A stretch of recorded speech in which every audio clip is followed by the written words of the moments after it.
ایزی پیسې ته د ډیجیټل بانک لایسنس چې دی هغه ملاو شوی دی. اوس تاسو چې کومه ایزی پیسې استعمالوئ هغه ډیجیټل اکاونټ دی. څنګه چې تاسو د بانک اکاونټ استعمالوئ دغه شان تاسو اوس د ایزی پیسې نه پیدا هم اوچتولی شئ. نو د دې نه مخکې موږ په دې باندې ویډیو کړو. نو ځینې کسان وایي چې د ډیجیټل پیدا څه شوه.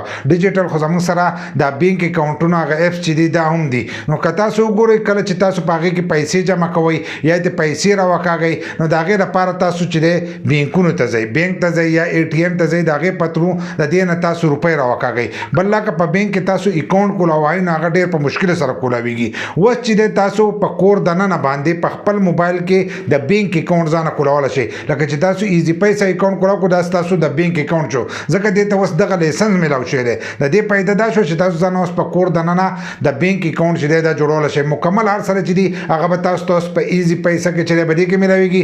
بل لکه د دې نه تاسو روپۍ راوکاږئ نو ځای په ځای ته روپۍ راایستی شئ. لکه بانک تلو ته چې دی په دې کې ضرورت نه راځي، ځای په ځای د دې دوکانونه دی ایزی پیسه دوکانونه نو هلته کې تاسو خپلې روپۍ چې دی ښه په اسانو سره راایستی هم شئ او هلته کې تاسو په دې کې خپلې روپۍ چې دی دا هم جمع کولی شئ.